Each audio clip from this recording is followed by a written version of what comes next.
¿Cómo están? Bienvenidos, buenas tardes, buenas noches. Ya aquí en la tercera edición de DTV recién veíamos la Comisión de Industria junto con la de Ciencia y Tecnología que trabajaron en un plenario hoy más temprano, pero que ustedes no habían podido ver la transmisión aquí en Diputados TV porque se superpuso con otra de las comisiones que también estaba funcionando. Le doy la bienvenida a mis compañeros. ¿Cómo estás, Melissa Jofré? Hola, Amanda, buenas tardes. Sí, otro día también intenso, cargado de actividades aquí en la Cámara de Diputados. Ayer fue un día, bueno, que tuvo muchas reuniones, pero hoy también hubo incluso el inicio de algunos debates como este que veíamos recién en pantalla sobre la ley de biotecnología, pero también por la mañana, bueno, hubo invitados a un plenario por el tema de los créditos UVA y también comenzó el debate del proyecto del Fondo Nacional para pagarle al FMI. ¿Cómo estás, Martín y Metale? ¿Cómo andan? ¿Bien? ¿Todo Muy bien? Bueno, mucha actividad, estos tres plenarios de comisiones, vamos a hablar de esto aquí en DTV, vamos a desarrollar todo lo que pasó hoy en el Congreso de la Nación, así que bueno, empezamos con esto. Mañana actividad también importante del Congreso, en el Senado de la Nación está el nuevo informe, el primer informe sería, ¿no?, del jefe de gabinete de Juan Mansur. Sí, está previsto que mañana responda a partir de las 2 de la tarde, va a ser un momento muy importante porque es, como bien decías, el primer informe del jefe de gabinete con el cambio que se dio a mediados de septiembre del año pasado y hasta ahora no había venido el jefe de gabinete a rendir el informe de gestión. Pero recién veíamos una comisión súper interesante que hubo no solamente participación de funcionarios nacionales, de subsecretarías de Ciencia y Tecnología, de Economía del Conocimiento, de Desarrollo, también de la bio y nanotecnología, que dieron un poco cuenta de cuál es el panorama de la situación, porque lo que se quiere hacer es actualizar, como sucedió ya también con biocombustibles, como sucedió también con el régimen de la producción ovina, algunas promociones que se habían gestado allá por el 2007, recién lo escuchábamos al diputado Germán Martínez, presidente del bloque oficialista, que recordaba ese tiempo donde le tocó ser asesor en aquellos años, en el 2007, cuando se creó esta ley, que lo que buscaba en definitiva era generar un régimen especial de promoción para que las industrias, aquellos emprendimientos económicos y productivos que se relacionan con el desarrollo tecnológico tuvieran algunas excepciones, ¿no?, sobre todo impositivas, promociones para el desarrollo de este tipo de industria, que en Argentina hay alrededor de 2.000 emprendimientos ya en los últimos años se han desarrollado. Parte de eso también decía el subsecretario de Desarrollo e Innovación Productiva, y hacen referencia a la importancia que tiene volver a legislar, porque este régimen está caducando y además lo quieren ampliar también a la nanotecnología, porque es muy buena forma, en algún sentido, de vender producción con alto contenido de mano de obra argentina, con alto contenido también productivo, que eso genera en definitiva el ingreso de dólares, que es parte del gran problema que tiene la industria nacional y la economía argentina, que no esté solo relacionada, por ejemplo, con el proceso productivo agropecuario. Sí. Y además,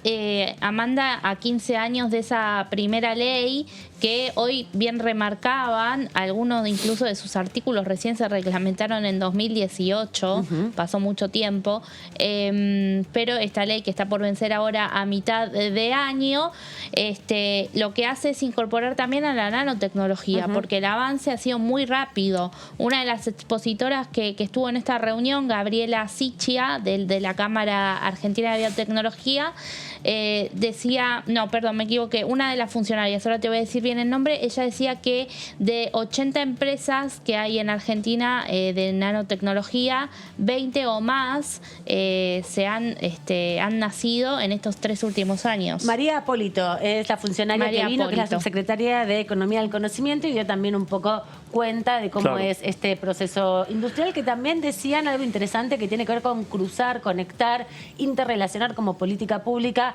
aquellos nichos de desarrollo productivo que ya están desarrollados en un sentido con las nuevas investigaciones que se llevan adelante en las universidades. De hecho, vinieron varios representantes de la Universidad de Quilmes, la Universidad de Rosario y también algunos de los que dirigen los nodos de producción. Y fíjate, Amanda, que este proyecto de ley, junto con el proyecto de ley de promoción hidrocarburífera y el de electromovilidad, son proyectos que van hacia el largo plazo. Digo esto porque se contempla contempla en estos 3 proyectos de ley que acabo de mencionar la promoción desde el Estado Nacional hacia el año 2030, 2037 es en este caso, el proyecto de ley de promoción de bio y nanotecnología, es decir, que hay una mirada por lo menos un poquito a mediano y largo plazo desde aquí, desde el Congreso de la Nación. Uno de los expositores, de hecho, el de la Universidad Nacional de Rosario, que se llama Alejandro Vila, que además es un director científico de una incubadora, que son estos centros donde también se promueve la relación entre los distintos proyectos productivos que se van pensando, que se van gestando para potenciarlos. Sostenía la importancia justamente de que se desarrollaran proyectos a largo plazo, ¿no? Que se pudiera trascender el proceso de discusión de esta gestión de gobierno y sí poder aportar hacia adelante un proceso productivo más a largo plazo, pero también más contenido en una sociedad que va cambiando, en una demanda mundial que también se va modificando y que va requiriendo mayor proceso de desarrollo tecnológico. Hoy también hubo 2 comisiones importantes, una plenaria y otra que fue solo una de las comisiones, cabecera, en este caso legislación general, donde comenzaron a discutir proyectos que eran impulsados por la oposición, como el de crédito SUBA, que viene de la mano justamente de un reclamo ciudadano, ¿no? En septiembre vence el plazo que dio el Gobierno Nacional para que no se incrementen y no se actualicen los valores de las cuotas de los créditos hipotecarios que se ajustan por inflación. Y además fue lo que generó en cierto sentido la posibilidad de que se sesione el 5 de mayo pasado, donde se aprobaron varios proyectos, ¿no? Entre ellos cannabis medicinal y cáñamo industrial, también el régimen para el blanqueo de capitales para la construcción y el de HIV. Ahí la oposición había pedido que se trate este tema y luego negociaron para que se pudiera trabajar en comisiones. En el plenario de Comisión de Finanzas y Presupuestos, donde se trató el tema de créditos hipotecarios UBA, también se comentaba todo lo que tiene que ver con justamente como contraposición a esto el tema de la ley de alquileres, ¿no? O sea, la necesidad de promover los créditos hipotecarios justamente en un momento donde está en debate la ley de alquileres, están frenados muchos alquileres justamente porque hoy hay como un limbo legal alrededor de esto y no se moviliza mucho el mercado de alquileres, ¿no? Por lo cual se está tratando de incentivar el mercado de créditos hipotecarios para la compra de viviendas. Sí, obviamente que, Amanda, fue destacable los testimonios que hubo, ¿no? De personas, de tomadores de crédito SUBA, que obviamente relataron en primera persona su experiencia, y también entre uno de los invitados estuvo Iván Kerr, que fue subsecretario de Vivienda durante la gestión anterior. Justamente él defendió, cuando fue el boom de los créditos UBA, pero luego admitió, por supuesto, que cuando comenzó el descalabro económico y el aumento de la inflación, por supuesto que la situación se agravó, ¿no? Y lo que hoy se busca es una salida, a través de una ley que no se sabe si será la mejor, pero por lo menos sí traerá un poco de alivio a las familias que desde hace tiempo, ya desde el año pasado, que están golpeando las puertas del Congreso. Lo que hay que recordar es que los créditos UBA fue una propuesta que se gestó en el año 2017, que vino principalmente del senador Julio Cobas, que hoy es diputado nacional, y por eso también es uno de los que lleva adelante la bandera, el debate respecto a esta posibilidad. Hay que ponerlo en ese contexto, en el 2017, con un proceso también en que se había ganado las elecciones por el gobierno de aquel entonces, el gobierno de Juntos por el Cambio, una experiencia que se dio en la provincia de Mendoza y que se exportó, digamos, se importó al resto del país, y luego, un año después de todo el proceso de debate, que comenzaban muchos a tomar estos créditos para comprar sus viviendas, la inflación se duplicó y pasó al 48% durante el año 2018, y ahí no bajó nunca más, digamos, hasta el día de hoy, que sigue en un nivel muy alto. Y como está ajustado la cuota al valor de la inflación, cuando vos lo sacaste tenía un valor y cuando hoy estás pagando tu crédito es otro. Por eso también se pensaba o se planteaba en algún momento modificarlo por otro índice de actualización para permitirle, también a las entidades bancarias, ¿no?, que son las que financian en definitiva estos proyectos, un proceso un poco más acotado y que los acreedores puedan pagar su crédito, que en definitiva es el objetivo de estas propuestas. Y la otra comisión que tiene que ver con el debate que hubo hoy también en la Cámara de Diputados, que fue la Comisión de Legislación General, donde desde ahí la presidenta de esa comisión, Cecilia Moró, diputada por el Frente de Todos, llevó adelante el debate donde se empezó a discutir un proyecto que tiene media sanción del Senado. Estamos hablando del proyecto que promueve la cancelación de la deuda al FMI por medio de un fondo específico que tenga que ver con aquellos activos que están en el exterior y que forman parte de la evasión de muchos argentinos, y es un proyecto de ley promovido por el kirchnerismo, básicamente, ¿no? Sí, en la Cámara de Senadores no consiguió el acompañamiento de Juntos por el Cambio y tampoco de algunos otros partidos provinciales, pero hoy la discusión estuvo realmente muy interesante, ¿no? Vinieron economistas, vinieron también constitucionalistas a plantear las posibilidades ciertas de que esto no tuviera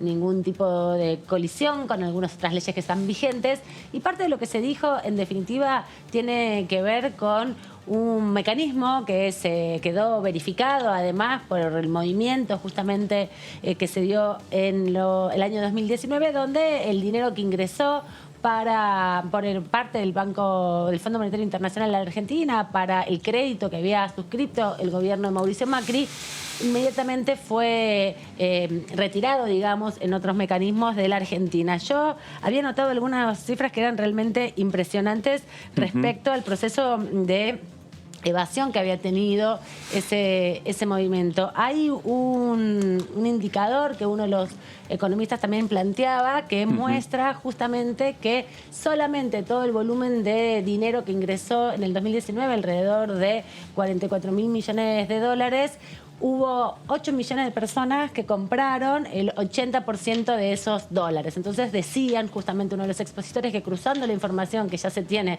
por la compra de dólares, porque era un proceso en ese momento, igual que ahora, registrado por el Banco Central, había bastante información para comenzar a trabajar en poder ver que las personas que habían comprado esos dólares en ese momento, en ese movimiento muy particular, bueno, pudieran declarar qué fin habían tenido, ¿no? Porque es parte de la discusión. Sí, obviamente es un tema sensible. Cuando se empezó cuando ya había pasado la mayoría de los expositores, digamos, no se habilitaron preguntas ni intercambios. Sí hubo 3 diputados finalmente que hicieron uso de la palabra, pero se vio a uno de los expositores bastante efusivo cuando se escuchaban algunos gritos por parte de algunos diputados de la oposición. Obviamente que es un tema que no tiene todavía los apoyos aquí en la Cámara de Diputados, Amanda, para aprobarse. Incluso tiene también giro a otra comisión y hoy solamente se trató en una de ellas, con lo cual todos sabemos, los que transitamos estos pasillos, que cuando se hacen reuniones plenarias, obviamente son para acelerar los trámites. Claro, la otra comisión es Presupuesto de Hacienda, ¿no? Claro. Que es la que tiene que pasar sin duda, además de legislación general, porque incorpora modificaciones a también las herramientas que tiene la persecución penal económica, incorporando nuevas figuras dentro de la legislación vigente. Así que una de las cosas que intuimos es que si solo se discutió en legislación general, no es un proyecto que tenga la celeridad que le han impreso, por ejemplo, a otros proyectos que se han discutido de manera conjunta. Veíamos recién, ¿no? Ciencia y tecnología con industria como una de las matrices para poder acelerar el debate. También le falta presupuesto igual a biotecnología. Ahí pasaron por la Comisión de Legislación General los economistas Andrés Edelstein, Horacio Robelli, Guido Lorenzo, estuvo también, Pablo Manzanelli, que es investigador del CONICET. Hubo un contrapunto ahí también de César Letvin, profesor de la UBA, con respecto a el alcance de este proyecto de ley, si es parte de el debate, la coparticipación de impuestos. Sí, es muy ¿no? interesante también esa parte de la discusión. Ahora lo vamos a repasar porque tenemos ya nuestro primer entrevistado de la jornada del día de hoy y hacia allá vamos.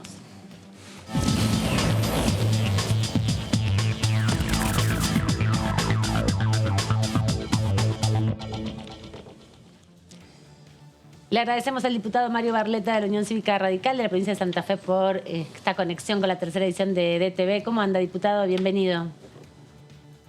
Bueno, muchas gracias. por suerte, reponiéndome de una semana, justamente la del 25 de mayo, que además de los actos oficiales y la puesta en marcha de muchas comisiones, me dejó un poco al margen de la participación. Pero bueno, por suerte, entre la mejoría en términos de la salud y el resultado de la selección, levantamos el ánimo. Bien, bueno, me alegro que tenga entonces una buena jornada hoy, que esté terminando el día con mejor ánimo, y bueno, también le mandamos un saludo para que se reponga prontamente y pueda estar aquí en el Congreso, porque hay mucha actividad. ¿Le permitió igual seguir un poco el debate que hubo estos días? Ayer hubo 3 comisiones, hoy hubo otras muy importantes. De hecho, ya tenemos un dictamen firmado en el día de ayer por Boleta Única de Papel, que tiene también a Santa Fe como una de las provincias protagonistas del debate. ¿Cómo ve el trabajo parlamentario de las comisiones que se han puesto en marcha en estos días? Bueno, me parece más que saludable, importante que el tema definitivamente haya llegado al ámbito de discusión, de debate, respecto al tema de la boleta única. Lo que sí esperamos es que no se nos vayan los tiempos y lo resolvamos de la manera en la que acordemos y con el máximo consenso lo antes posible. Esto lo digo porque tengo la sensación, y más que la sensación, a través de la búsqueda permanente del contacto con la sociedad, que hay demasiados temas a veces vinculados para la mirada de la gente común, vinculados a la política. Y hoy creo que tenemos que abocarnos con mayor énfasis a la resolución de los temas que a la gente le preocupan. Ustedes ya saben cuáles son, se han hecho muchas encuestas, aparece la inseguridad a veces, aparece la inflación otras veces. La economía, los proyectos de país, las posibilidades ciertas de desarrollar la vida. Exactamente, y a veces uno tiene la sensación de que hay como un distanciamiento, que no es de ahora, viene de muchísimo tiempo, un distanciamiento de los problemas de la gente que tenemos que resolver y con los cuales tenemos una importante deuda.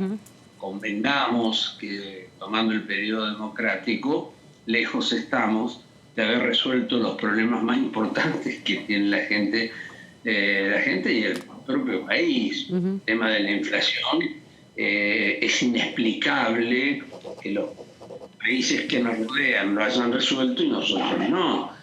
Bueno, convoquemos a los chilenos, a los uruguayos, y que nos digan cómo hicieron, qué les pasa, tienen buenos economistas, bueno, que nos manden economistas de esos países a ver si lo resuelven. La verdad es que es un tema político. Pero bueno, volviendo al tema de la boleta, me parece interesante que se resuelva.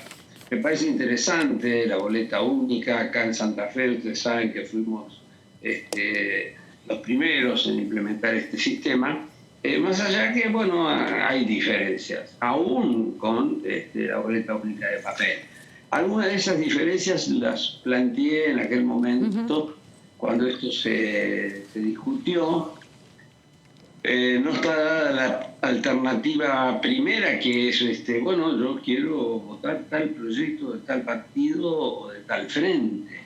Entonces se arranca directamente como si fuesen elecciones, de cada una de ellas una elección diferente. Pero más allá de esto, señalo que apruebo la boleta única, porque fundamentalmente genera mayor tranquilidad en la sociedad y transparencia. Fundamental para que volvamos de a poco a recobrar la confianza de la sociedad con la política y con los políticos. ¿Y en Santa Fe se dio Insisto, eso? Digamos, ¿volvió la confianza en este proceso de 10 años ya, ¿no?, de implementación de la boleta única de papel? ¿Usted considera que esa cuestión se está saldando de alguna manera? Yo creo que sí, pero al mismo tiempo ha pasado suficiente tiempo precisamente para que revisemos algunos de los aspectos. No quiero aburrir a la ciudadanía con cuestiones técnico-políticas, pero yo recuerdo que la boleta Sabana era criticada porque no se sabía la lista de diputados nacionales que se conformaban.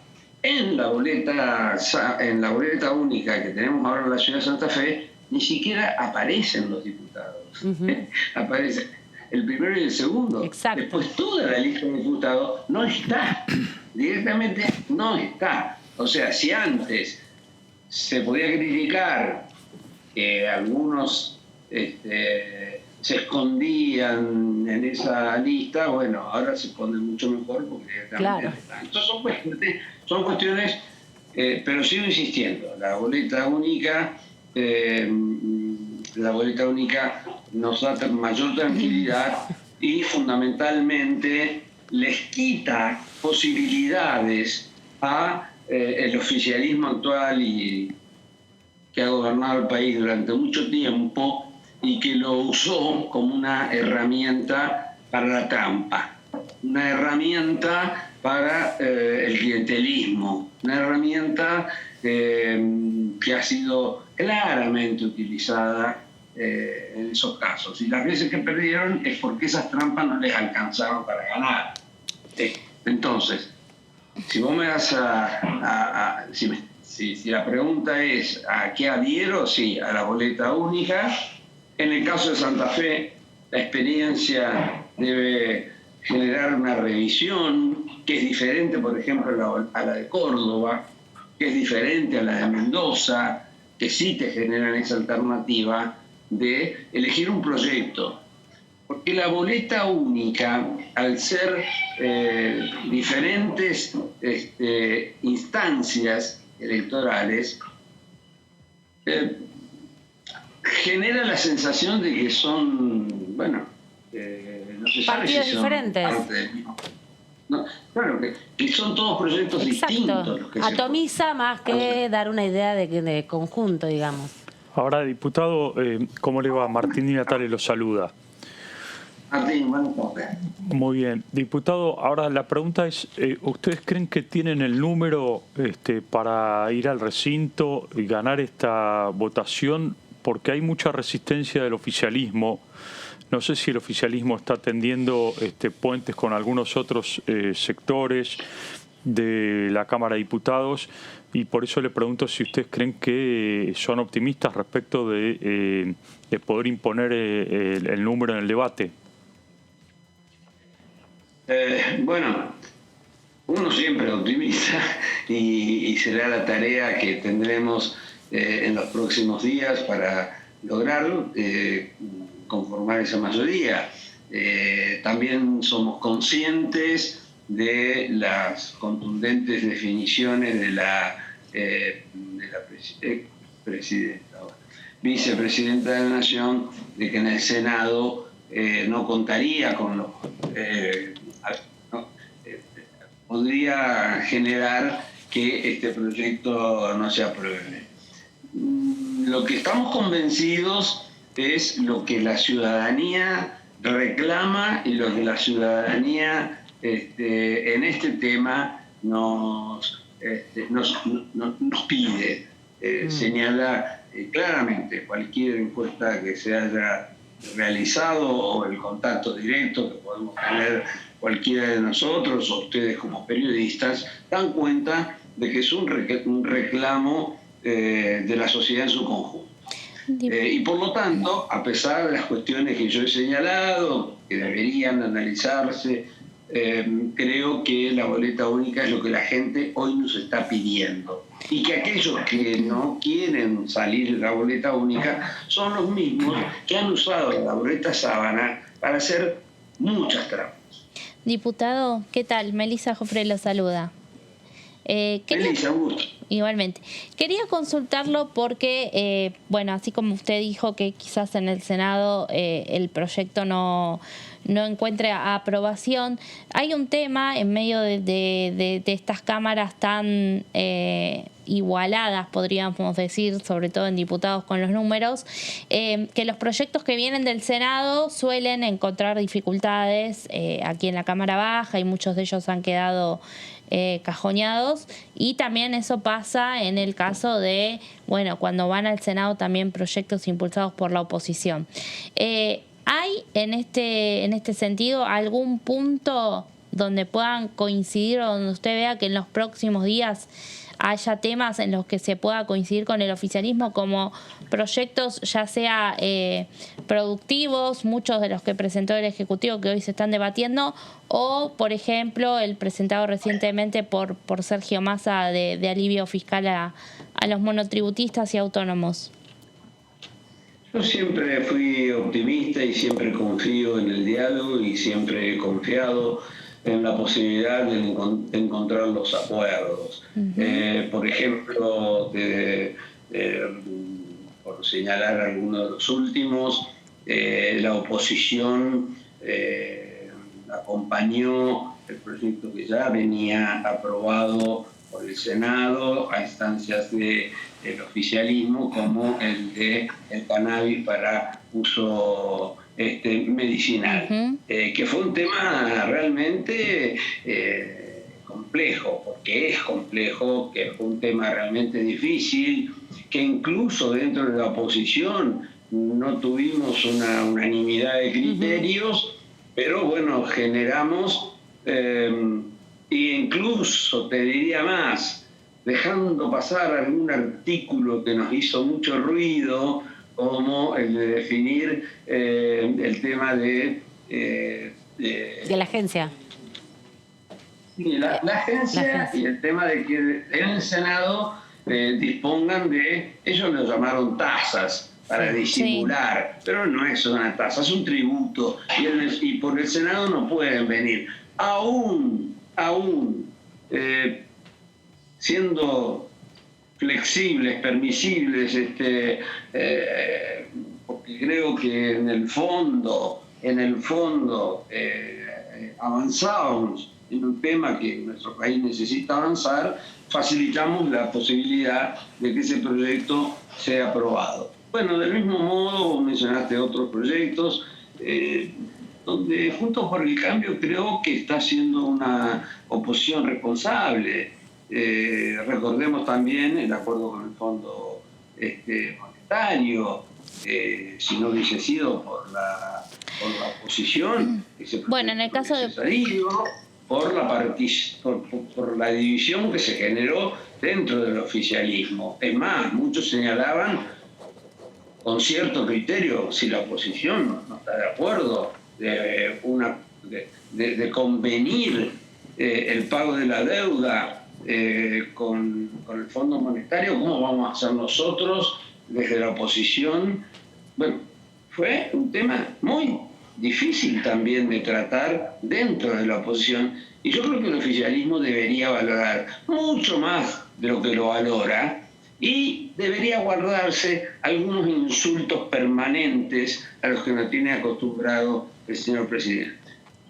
Y en ese sentido, ¿usted considera que por esta situación de paridad que se ha dado en el Congreso debería ser distinta la relación? ¿Debería haber aún mayor agenda de la oposición? Estamos discutiendo en este momento en el Congreso muchos de los proyectos que impulsa la oposición. De hecho, crédito suba, alquileres, boleta única, son muchos los que impulsan, son más los que impulsa la oposición los que están discutiéndose hoy, de hecho, que los que impulsa el oficialismo en un sentido, porque, bueno, la coincidencia de los tiempos. ¿Le parece que no hay espacio para esa discusión en definitiva, o que el gobierno sigue teniendo en otros ámbitos, como el Ejecutivo, como usted nombraba recién el presidente de la Nación, no tiene reparo en esta acción que están llevando adelante aquí en la Cámara? Lo que vos me planteás es lo que reclamamos, es lo que pedimos. Hoy Argentina está pasando un momento que esto creo que lo convenimos todos, más allá de algunas propagandas. La situación del país es una situación compleja y la actitud tanto del oficialismo como de la oposición debería ser una actitud responsable que no quite la mirada en la necesidad de debatir los temas que hoy preocupan y mucho a la sociedad argentina, como la inflación, que parece prácticamente tomada como una herramienta política para después tener la posibilidad de abrir las paritarias y entonces volvemos a emitir y entonces volvemos a poner un bolsillo en la gente. A ver, hay algo que a mí me cuesta muchísimo entender, lo dije muy rápidamente. ¿Cómo hizo Chile para resolverlo? ¿Cómo hizo Uruguay para resolverlo? ¿Qué pasa? ¿Los economistas no saben? ¿O es una definición política? ¿O es una decisión política? Entonces, bueno, ni hablar de la tragedia educativa. Acá en Santa Fe, no sé si pasó en otras provincias, pero cuando desde el Consejo se planteó las 5 horas, acá se armó un debate si tenían que ser 5 horas o 4 horas y media.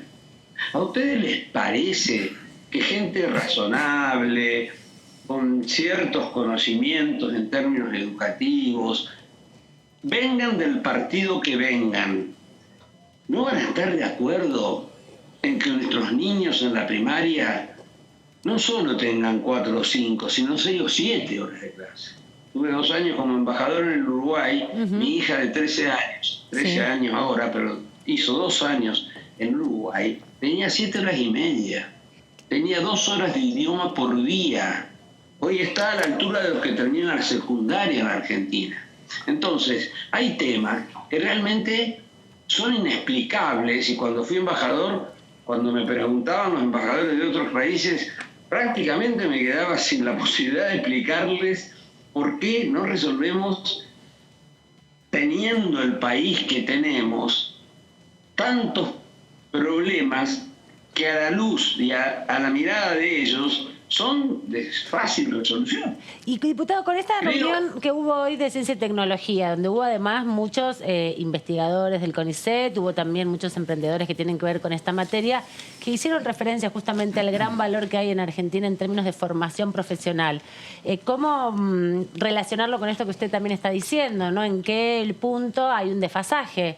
¿Es una cuestión generacional? ¿Son de otra generación? ¿La crisis es actual? ¿Hace poco? ¿Hace mucho? Porque ahí hay también una discusión que es interesante que hoy se plantea, que se está viendo un nuevo régimen para incorporar mayor capacidad productiva en nano y biotecnología con científicos argentinos, en definitiva. Había muchos de los que hicieron uso de la palabra hoy en la comisión, que son científicos argentinos que pudieron concretar con empresarios o con incluso capitales extranjeros desarrollos tecnológicos. ¿Cómo vincularlo con esta situación que usted nos describe justamente en materia de crisis educativa que se vive hoy?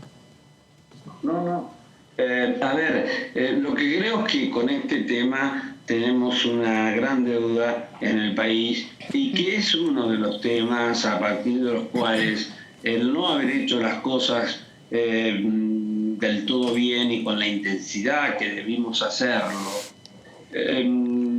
nos ha puesto barreras para el crecimiento.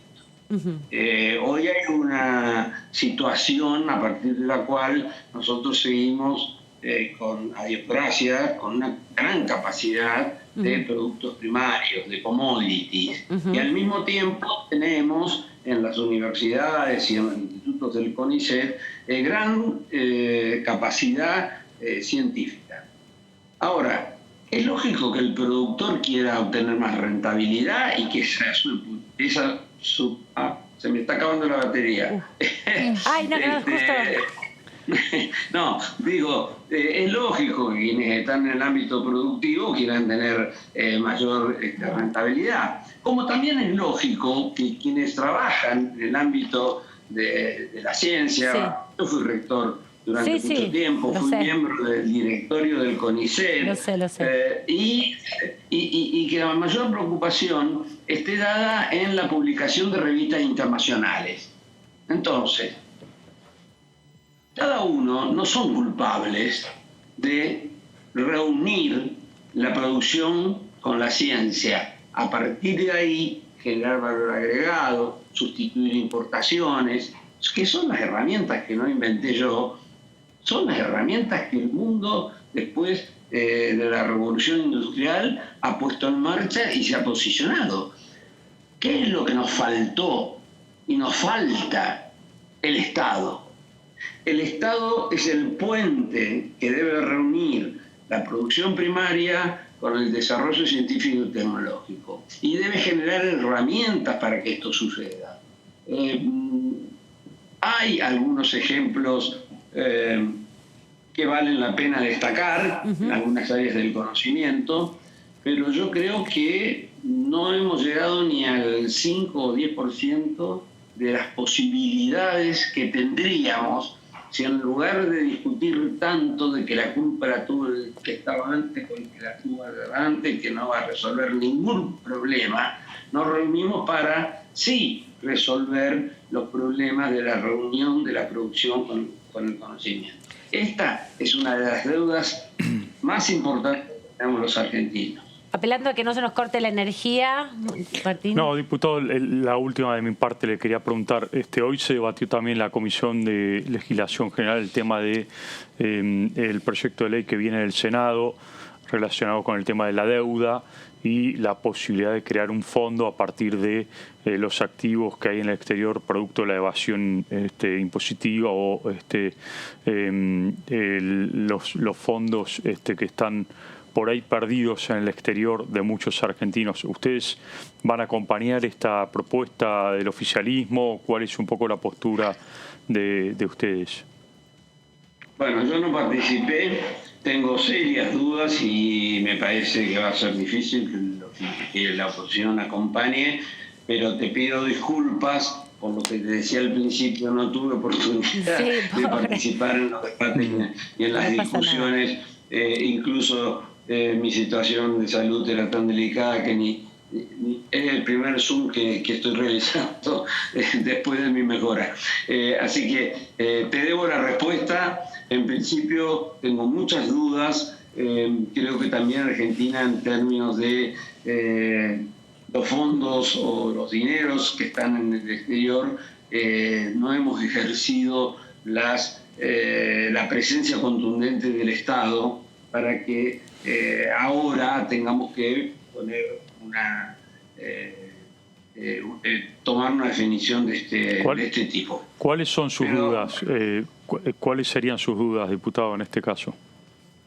Te pido disculpas, no he analizado el tema de fondo, pero en principio, por lo que he visto muy por arriba, son más las dudas que tengo que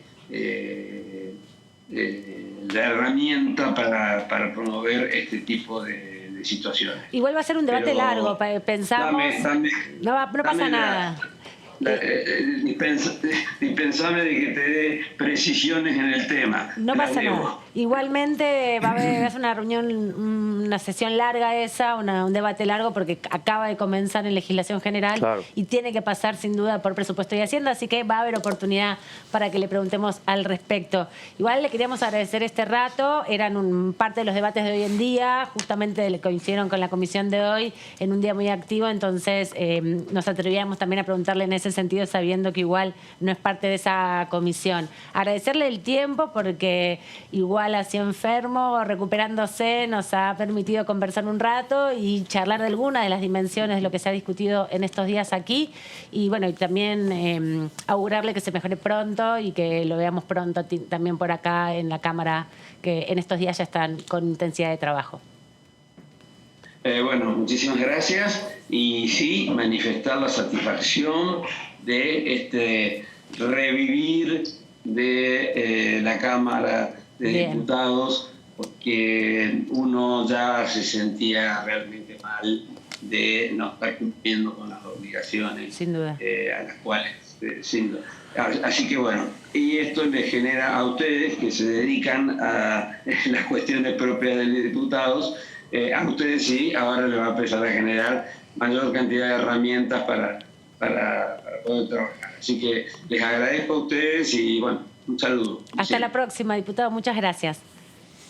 Bien. Y les comentábamos que hoy hubo varias comisiones y ayer también, que se está organizando ya definitivamente el funcionamiento de la Cámara, se concretó la designación de todas las autoridades de las comisiones de la Cámara de Diputados. Todavía quedan algunas por constituirse que son bicamerales, ¿no? Que tienen que ver ya con un trabajo conjunto que integran senadores y diputados y que todavía muchas de ellas no se han conformado, que tienen que ver con el seguimiento de algunas leyes, de algunos procesos como por ejemplo la Defensoría del Público a través de la Ley de Servicios de Comunicación Audiovisual. Otra muy importante que todavía no se constituyó es la de trámite legislativo, que tiene que analizar los DNU, claro. Por ejemplo. La única bicameral que hay hasta ahora es la de inteligencia y faltan varias más todavía, como 12 son, así que sí, claro. Mucho trabajo por delante todavía quedan para decidir quién ocupa cada una y la de ellas. DNU es muy importante porque hay muchos decretos que ha enviado el Poder Ejecutivo en los últimos tiempos. Exacto. Y que están a la espera, por supuesto, de la ratificación parlamentaria. Lo que hay que comentar respecto a eso es que el proceso de la ley de decretos lo que establece son 10 días corridos desde la firma del decreto para que la comisión bicameral, que integran 7 diputados y 7 senadores, la analicen. En diciembre cambió la Cámara, un tercio del Senado, la mitad de la Cámara de Diputados, y tienen que nombrarse nuevamente los integrantes de cada una de las comisiones. Es por eso que falta todavía que las bicamerales activen su funcionamiento y algunas tantas también del Senado. Así que también ahí va un poco la línea de la dificultad que hay para ponerse de acuerdo en ver quiénes van a ir a cada una de esas comisiones, que son muy importantes y que tienen además un peso político específico, ¿no? Por ejemplo, la de ratificación de los decretos de necesidad y urgencia. Pero, Meli, vos preparaste también un informe de uno de los temas que hoy se estuvo debatiendo, que la que vimos recién, el proyecto de bio-nanotecnología, de amplificar por más tiempo, por una década más, este régimen de promoción. Sí, Amanda, así es. Hoy empezó a debatirse este proyecto que, como veíamos, se trató en un plenario de las comisiones de Industria y de Ciencia, Tecnología e Innovación, pero también es un proyecto que tiene giro, por supuesto, a presupuesto y Hacienda, porque este régimen de promoción, como todos, contiene beneficios fiscales, ¿no? Sobre todo eso, ¿no? Promover que algunos impuestos no sean abonados por los empresarios, sino que puedan ser tomados como crédito para otros periodos. Exactamente. Bueno, el autor es el Poder Ejecutivo, viene del gobierno. Hoy funcionarios estuvieron defendiendo la iniciativa, que lo que busca, lo que propone es extender justamente el régimen de promoción establecido en la ley 26.270, que fue sancionada en 2007, de desarrollo y producción de la biotecnología moderna, cuya vigencia de 15 años vencería a mediados de este año, así como también se incluyen ampliaciones y modernizaciones al texto normativo vigente, ¿no? Dado el tiempo que ha pasado y también lo rápido que va creciendo y va modernizándose este sector, bueno, amerita por supuesto que varios conceptos, definiciones y algunos que otros artículos sean obviamente revisados. Sí.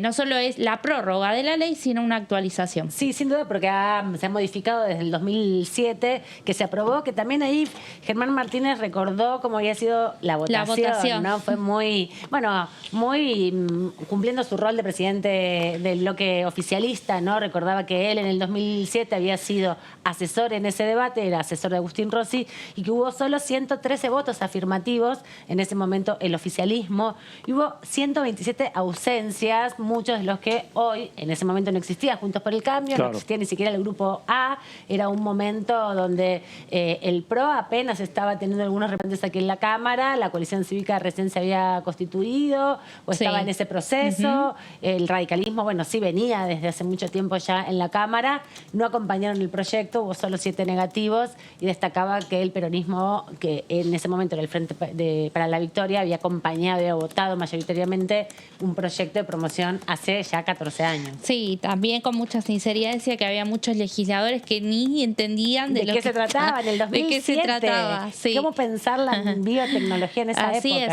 pero sin embargo, a pesar de eso, es una ley que le ha dado mucho respaldo y hoy Gabriela Sichia, que yo te mencionaba, de la Cámara Argentina de Biotecnología, mencionaba que Argentina es líder en biotecnología, no solo porque tiene recursos altamente calificados en el sector científico, tanto público como privado, sino también porque tiene infraestructura, porque tiene autoridades que la regulan y porque tiene un marco normativo que justamente es este, y que ella resaltaba la importancia de no perderlo, no quedarse sin este marco, que se busca que tenga vigencia, como vence a mediados de este año, ahora se busca que tenga vigencia hasta el 31 de diciembre de 2037, esto es por 15 años más.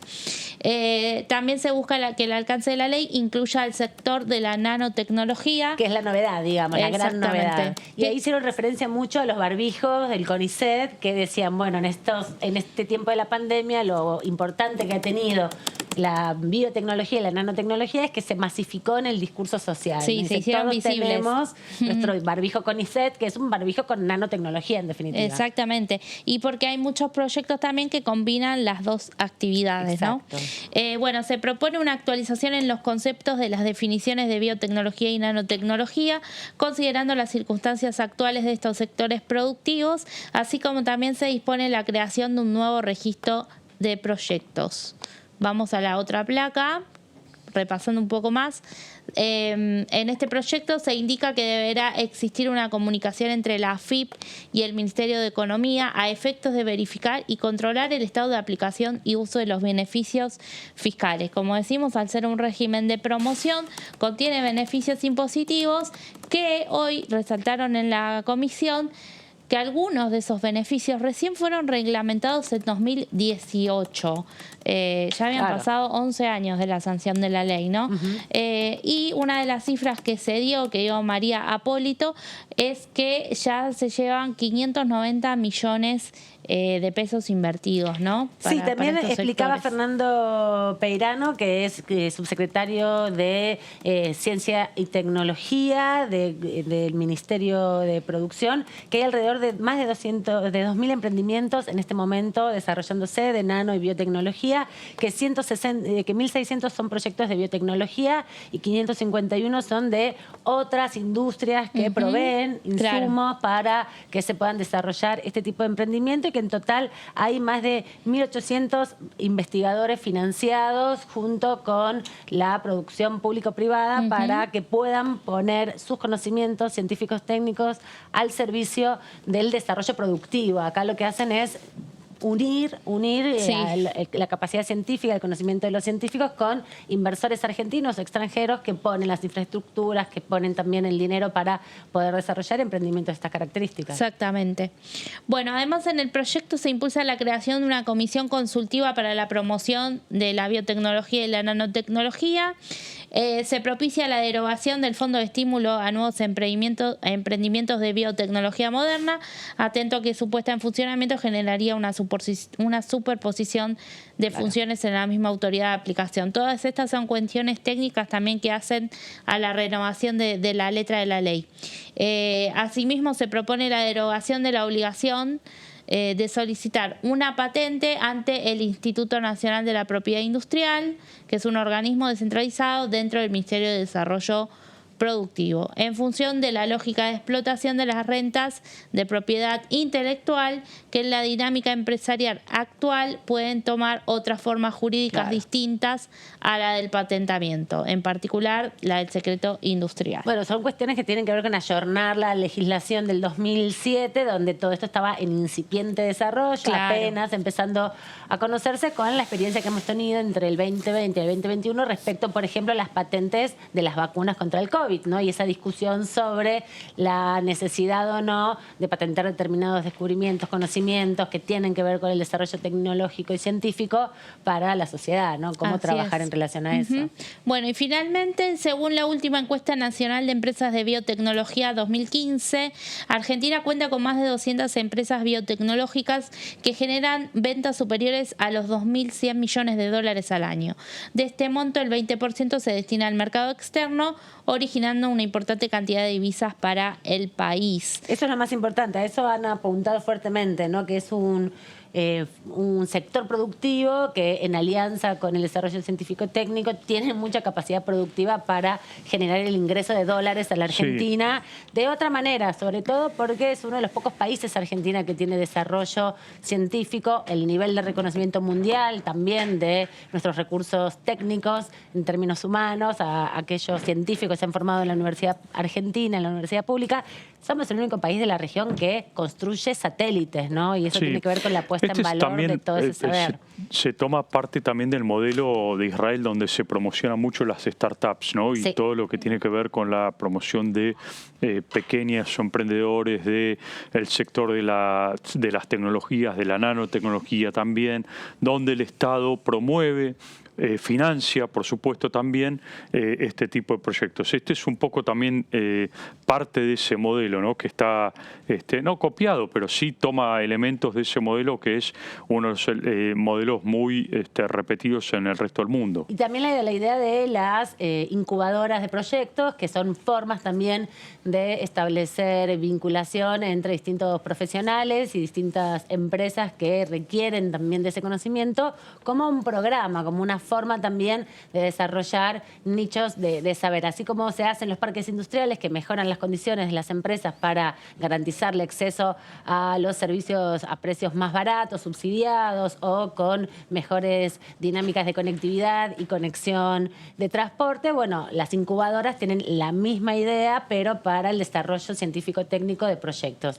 Esto va a seguir la semana pasada, que viene, lo dijo Casareto hace un rato, lo veíamos en la transmisión de la comisión. Seguro habrá nueva reunión en una semana, y anticipó también el titular de la Comisión de Industria que es muy probable que sigan con la recorrida por las distintas experiencias productivas que se están desarrollando, con invitados especiales en sesiones informativas, con la expectativa también de pronto dictaminar. Pero también hubo otro proyecto muy importante, Meli, que se dictaminó en el día de ayer, que es el de boleta única de papel.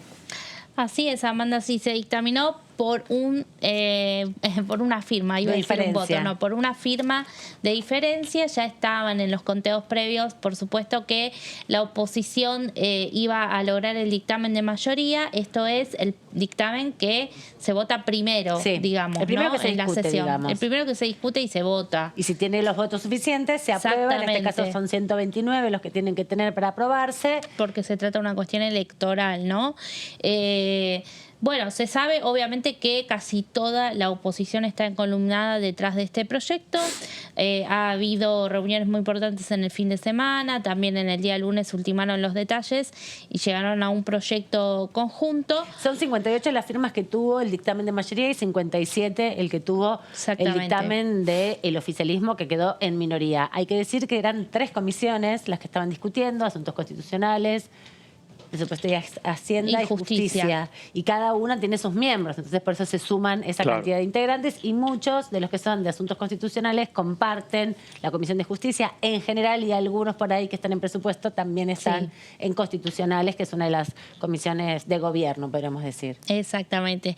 Bueno, en asuntos constitucionales y en justicia, la única legisladora que tenés de otra fuerza que no sea oficialismo o Juntos por el Cambio es Graciela Camaño. Sí. Y estaba a favor, obviamente, del proyecto, así que ahí ya contaban también, digamos, con otro voto más, ¿no? Es así. Vamos a ver ahora qué pasa con el proceso de llegada al recinto, que es otra discusión que tiene que darse también entre los referentes de los partidos políticos que tienen representación aquí en la Cámara, para hacer un temario conjunto. Otro de los proyectos, Martín, que vos sintetizaste en placas, tiene que ver con el fondo para pagar el endeudamiento con el Fondo Monetario Internacional, que viene del Senado. Exactamente. Bueno, este proyecto de ley, que como decíamos bien temprano, se empezó a discutir en la Comisión de Legislación General que preside Cecilia Moró. Como ahí vemos en las placas, es un proyecto que tiene media sanción del Senado, comenzó a tratarse hoy. a las 13:30 en la Comisión de Legislación General, crea un fondo en dólares que tendrá como objetivo la cancelación de la deuda con el FMI con los bienes no declarados de argentinos en el exterior. Recordemos, este es un proyecto de ley que promovió el kirchnerismo. Ahí en la segunda placa, si vamos a ver aquellos que están alcanzados por este aporte, deberán abonar en dólares un 20% de esos activos si lo hacen durante los primeros 6 meses de vigencia de la ley propuesta, y un 35% en caso de hacerlo posteriormente. Esto es lo que la oposición sostiene, que es un blanqueo de capitales, en definitiva. Claro. En este punto es. Claro, por eso tienen las dudas que han desplegado. El oficialismo estima que hay unos 340.000 millones de dólares no declarados de argentinos en el exterior. Bueno, hay que ver, esta cifra es muy discutible, por supuesto. Hay que ver las fuentes de información que se toman para tomar en cuenta este número. Pero bueno, eso es un poco lo que planteó el oficialismo en el debate en el Senado: 340.000 millones de dólares no declarados en el exterior de parte de argentinos. Vamos a la siguiente placa. Incorpora la figura del colaborador para quien proporcione información sobre la localización de bienes no declarados en el exterior. El monto no debe ser inferior a los $500.000 dólares en concepto de activos no declarados, y podrán recibir hasta un 30% de lo que se obtenga con la información que se aporte, ¿no? Bien. Otro de los puntos en la siguiente placa: incorpora la noción de responsabilidad de los bancos a quienes intima prestar colaboración. Faculta al Banco Central de la República Argentina sancionar a las filiales argentinas si sus filiales en el exterior se niegan a brindar información sobre los bienes no declarados que la AFIP hubiera detectado allí. Es decir, si la AFIP detectó bienes no declarados y el Banco Central o una de las filiales del Banco Central no lo declara, bueno, son posibles de tener sanciones, ¿no? Quedó afuera la segunda iniciativa, que contempla levantar el secreto bancario, fiscal y bursátil para distintos organismos del Estado. Bueno, este era un tema muy polémico, ¿no? Que todavía lo están discutiendo en el Senado. Van a ver si lo aprueban o no, pero por ahora todavía no. Claro. Por ahora no. Exactamente. Este proyecto se va a seguir discutiendo seguramente, Martín, así que vamos a tener ocasión de desmenuzarlo y leerlo y conocer también la opinión de todos los diputados y diputadas de la Nación. Pero hemos llegado al final rápidamente de este mini tercera edición que hicimos luego de la transmisión de la Comisión de Industria y de Comercio. Gracias, Melissa Jofre, por esta Gracias, ratito. Amanda. Hasta la próxima. Nos Gracias, vemos. Martín, también por toda la información. Un gusto, Amanda. Nos vamos corriendo. Los vemos en cualquier momento aquí en la continuidad informativa de DTV.